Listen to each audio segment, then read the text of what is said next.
Lugi Mangine now has some new charges, and along with those charges is a big surprise. We're going to tell you all about that and more on this episode of Charlie Crimebuster.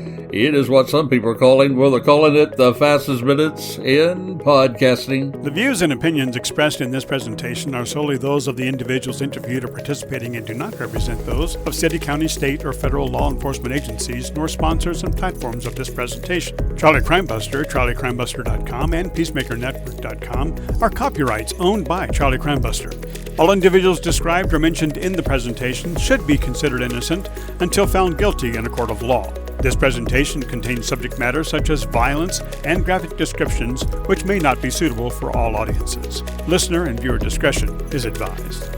Well, hello and welcome to another episode of Charlie Crimebuster. We're following Lugi Mangine. You know, that guy, that young man who shot the CEO of United Healthcare in the back.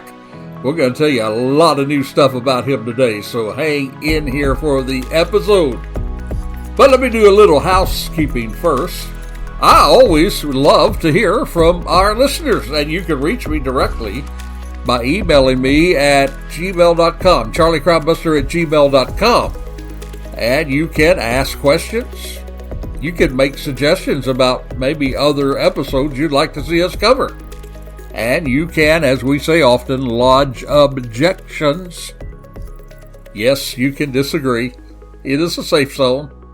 We would love to hear from you one way or the other. CharlieCrimebuster@gmail.com. Or if you just want to shout out and say hi, feel free to do that as well. There are people who'd like to support the program and tell us about that all the time, and we'd like to give you an opportunity to do so. You can do that by becoming a badge, BADGE supporter. And you can read all about that at peacemakernetwork.com. We will share with you how we're helping those brave men and women who run toward danger instead of away from danger. And we'll also let you be a part of it by becoming a supporter. That way, you not only help the podcast, but you help us help support those brave heroes. Can't beat that, right? Maybe you'd like to find other episodes that we've done. We've covered just about anything you can imagine out there in the crime land. If you're a crime junkie, you're going to love this website. Just go to charliecrimebuster.com, charliecrimebuster.com. So, my friend, again, if you'd like to go to any of those places that we've just referenced, don't worry if you didn't jot it down or if you don't remember it. Just go to the show notes. Right there, we'll leave links. All you got to do is just click. By the way, before we get to our main focus, I want to also invite you to join us in our brand new YouTube channel. We've just started that up a few weeks ago, and we are excited about building our audience there.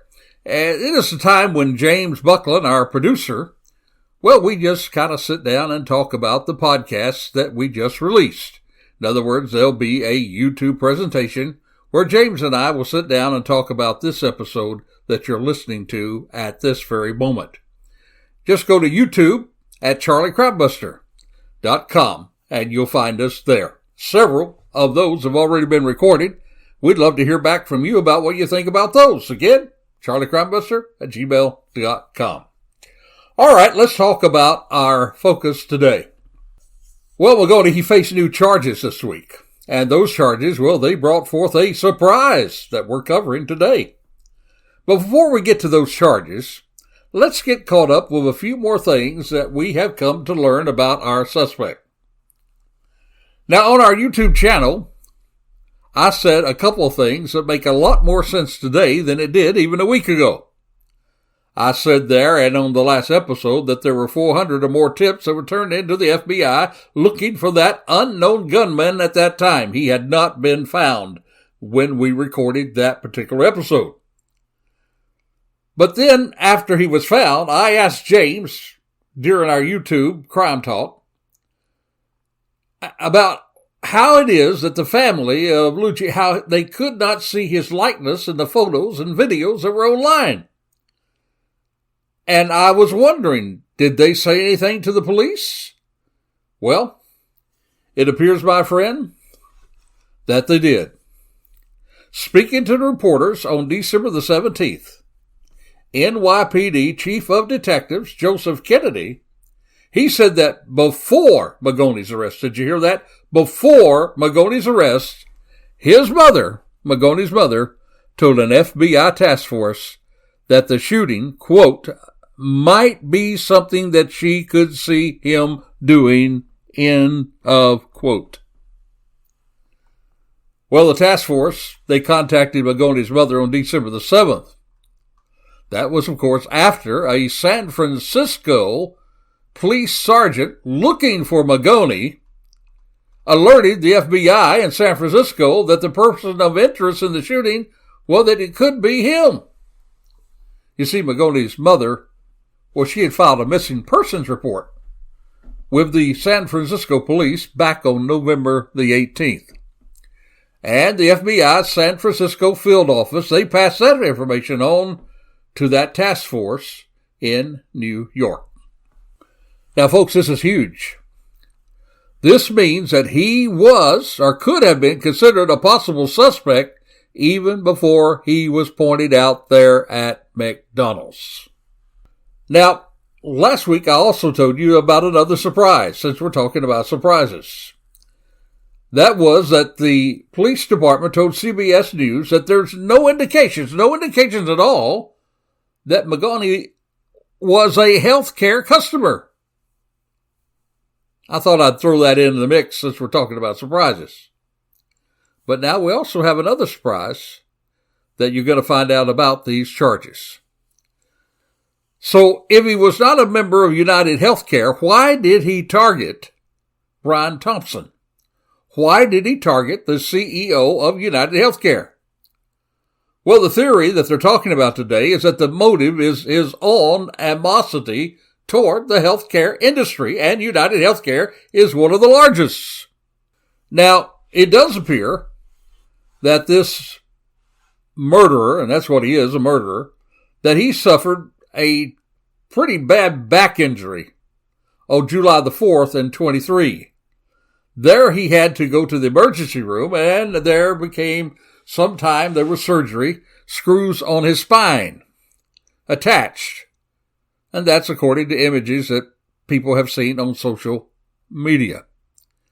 We do know, too, that when he was arrested, he had all kinds of handwritten notes. And those notes did express that he was not happy with corporate America.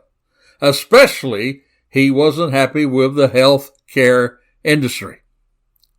You see, after a person like this, a fugitive, has been identified, and after he's been arrested, there are a lot of things that we can learn that we did not know before. We talked about some of those things in the last podcast. Well, we know even more things now that we did not know even with the last podcast. You see, following the shooting, most all of us, following that the investigators had revealed, we believe that the suspect fled Central Park on a bike. Then he took a cab to George Washington Bridge bus station. That's up in Upper Manhattan. But now, guess what? Investigators now think, you see, they thought that he left New York City on a bus, but now they believe the suspect took the A subway line down to Penn Station in Midtown, and they're now looking onto the possibility that he actually traveled by train to Pennsylvania.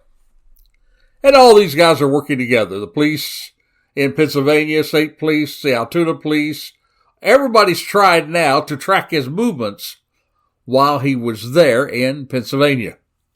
Now, you already know I've told you about Mangone's obsession with the Unabomber, Ted McKinsky. Guess what else that notebook told us about him?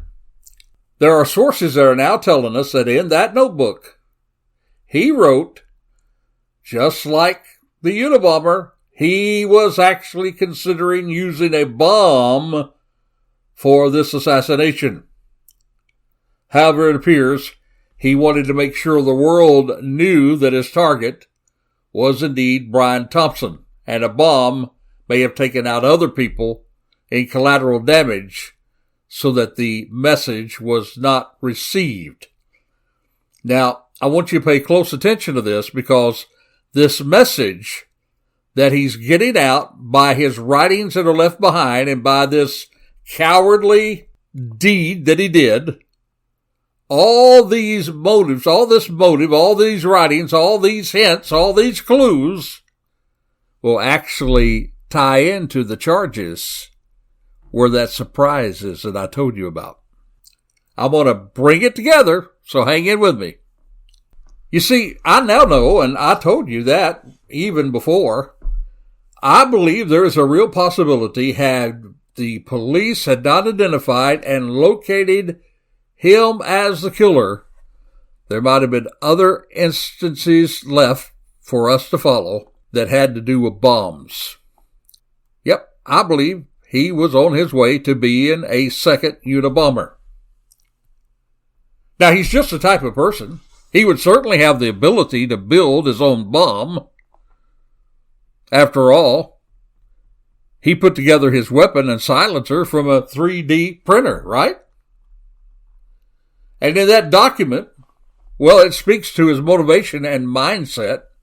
You see, he wrote that the United States had the most expensive healthcare system in the world. But then he said that the United States ranks 42 in life expectancy. So you can see where he's going with this. We spent all this money in the health industry, and yet we are 42nd in life expectancy. This is his complaint, that big corporations are making money and the little guy, well, he's left out behind. He had also written that others had shown a light on corporations of corruption and greed in the past, but that he was the very first to face it with brutal honesty. Now, we do also know something else. As with most of these folks who do these sort of things, he became isolated. In fact, a lot of his friends said that they could not contact him. In the months leading up to his arrest, there were posts tagged to his account on social media that indicated his friends had been trying to contact him. His last post on the site X was in June. Somebody wrote, "No one has heard from you in months." Another post from July read, "I don't know if you're okay or just in a super isolated place and have no service, but I haven't heard from you in months." It also now appears that he traveled to Asia several months in early 2024. And there were people who spoke to him at that time. He posted about his travels in April, said that he visited various countries in the last 2 months. Now, maybe you were like me, kind of wondering, where did he get the bucks to do all this? Well, one article written tells us that, well, according to one source, that he had access to millions of dollars. Yep, millions of dollars. Really hard to know what to believe about this guy, but it is not hard to believe that coming from a wealthy family, he would have had access to all kinds of big cash. One of those sources actually reported that he owned a 3D printer, which is especially interesting because it is believed that his weapon was created from a 3D printer. So here's a wealthy guy who can travel. And we do know also he had all kinds of, well, he had a lot of insight. He was coding for TrueCar. He certainly knew his way around the computer world. Something else. It has often been said that you can sometimes judge a man by the books he reads. Well, we now have been told about 2 books that he mentioned repeatedly to others. Wait for this now. The books? One was The Secret Assassin by Joseph Conrad. Another book, Confessions of an Economic Hitman by John Perkins. So we can see where he's going. He's gotten into a very dark rabbit hole that has prepared him for this shooting. Now, you remember we reported that they found a backpack there in Central Park. And in that backpack, it was stuffed with Monopoly money. That's an unusual item, wouldn't you think, to find in possession of someone who just committed murder? Well, of course, the experts have all weighed in on the matter. One expert, Dr. Carol Lieberman, psychiatrist trial expert, well, they believe that the move was intentional. Dr. Lieberman said that the killer may have left multiple clues to send a message. And of course, referred to the shell casings. Initially, it was thought to say deny, defend, oppose, but it was later confirmed to read deny, delay, depose. That's, of course, indication of another book that was written about the insurance business. The expert went on to say the monopoly money, well, it conveys messages.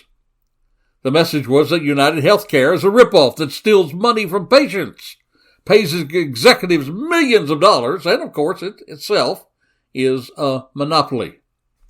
She suggested he may have planted this and scattered the monopoly money and planned to do it, perhaps around the CEO's body after shooting him, but forgot to take the bills out of the backpack. Makes sense, doesn't it? Why else would he have monopoly money in that backpack?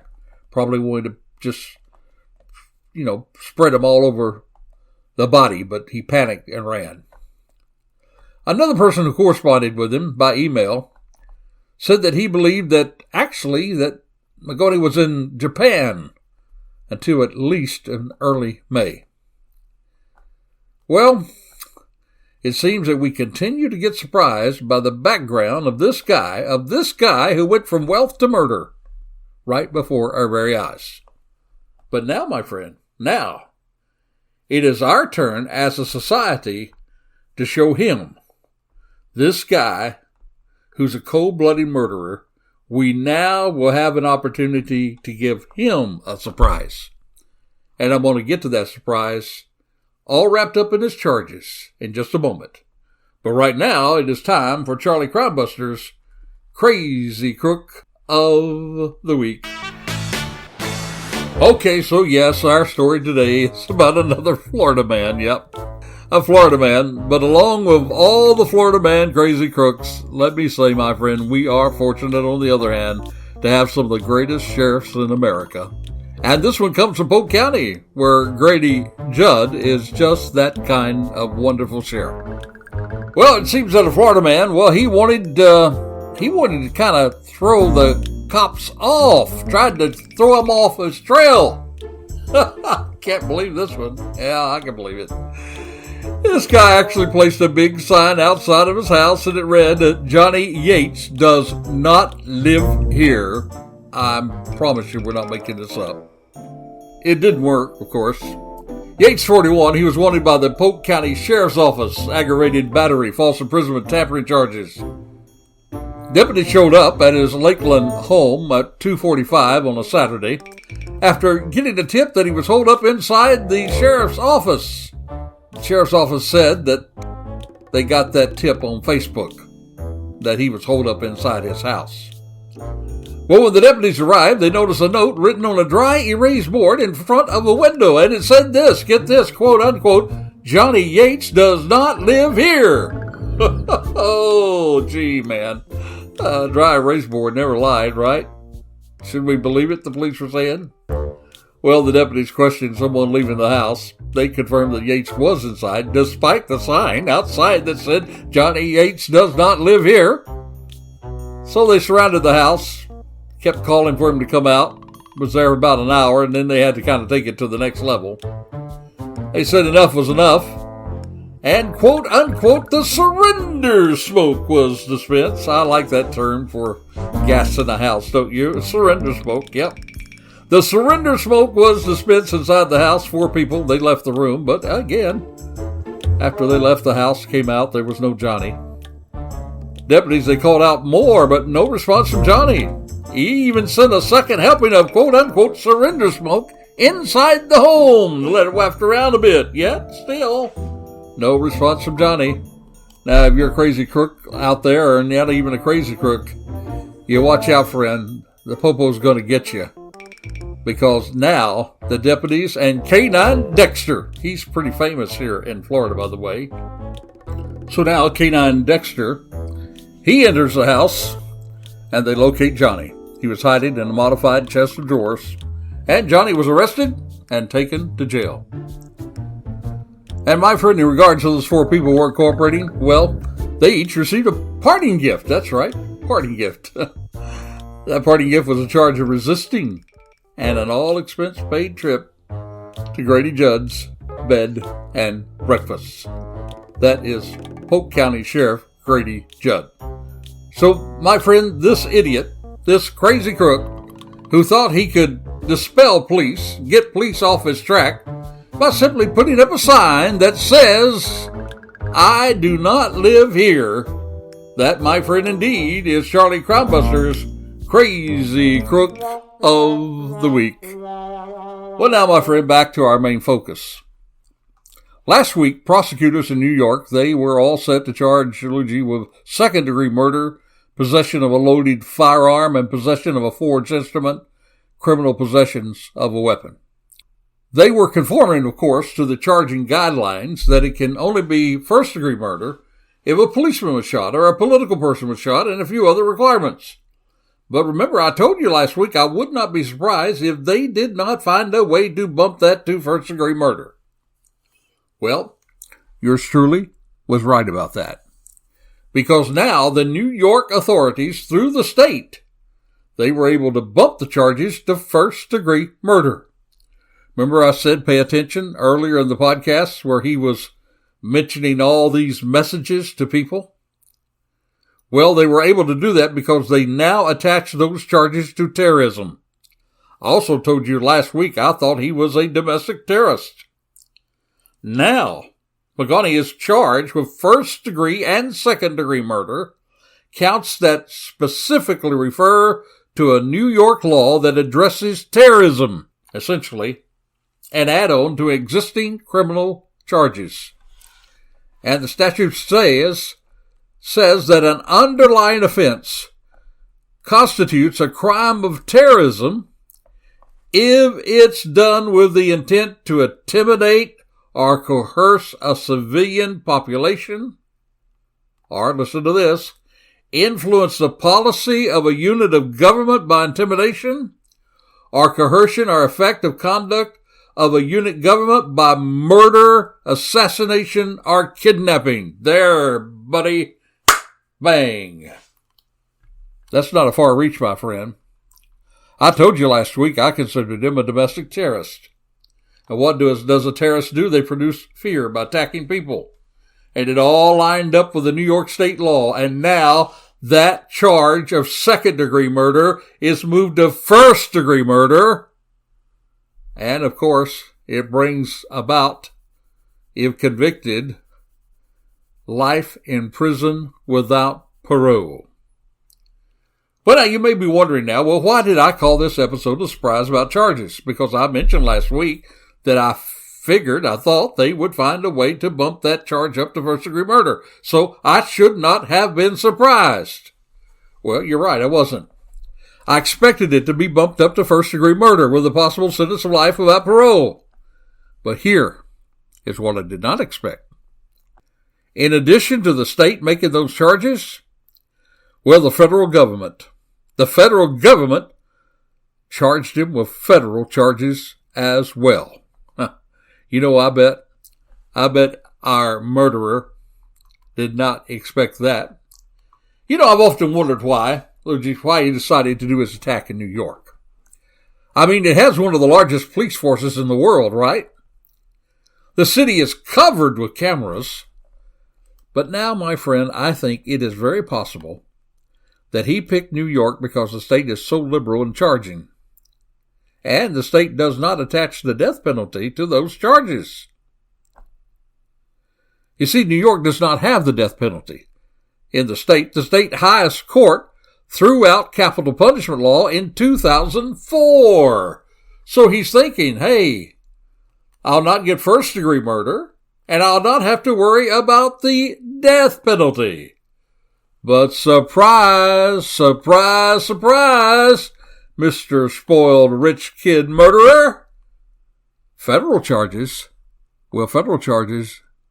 they are connected to the death penalty. So Lugi Mangine, he appeared in federal court in New York City this past Thursday after waiving extradition to Pennsylvania. He faces 4 new federal charges. It includes murder, which could make him eligible for the death penalty.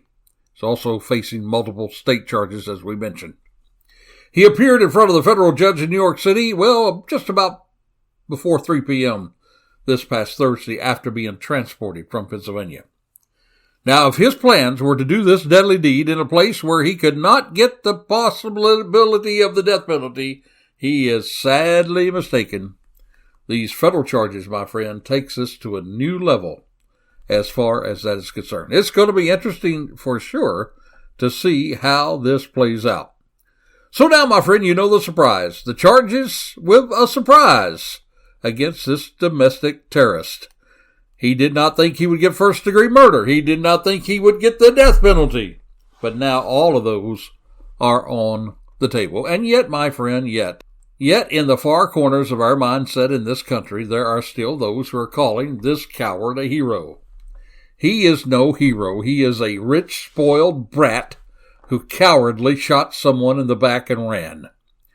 No matter how he tries to justify his actions on the country's health care, it just does not compute. Nope, it doesn't. There are ways to protest how you feel about health care in this country. There are ways to change how health care is managed in this country. There are ways to change it. Being a cold-blooded murderer does not. He was hoping to get attention and that his family's money perhaps would get him out of this, at least save his life. But he doesn't deserve that. So, my friend, this episode is dropping just days before Christmas.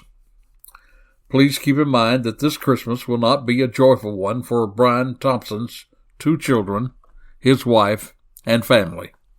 It will be a sad one, all because of this spoiled, rich murderer.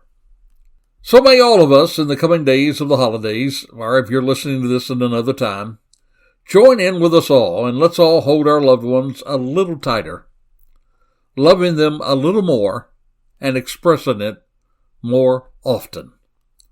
That's what Christmas is all about, right? Celebrating the sacrifice of one who gave his life for us, and celebrating the fact that we can be together with our loved ones as we all celebrate this wonderful time of the year. So until this time next time, this is Charlie Crimebuster here reminding you to be safe and alert and saying to all those who follow us in real time, Merry Christmas and a Happy New Year. You have been listening to Charlie Crimebuster. You can find additional podcasts at charliecrimebuster.com. You can also support our first responders, military, and law enforcement communities at peacemakernetwork.com or subscribe to our YouTube channel using tag @CharlieCrimebuster. Even visit our Facebook page, facebook.com/CharlieCrimebuster. Or if you would like to make suggestions for future podcasts, please send your ideas to charliecrimebuster@gmail.com. That's charliecrimebuster@gmail.com. Thank you for joining us today, and we hope that you will join us next week for another exciting crime story with Charlie Crimebuster.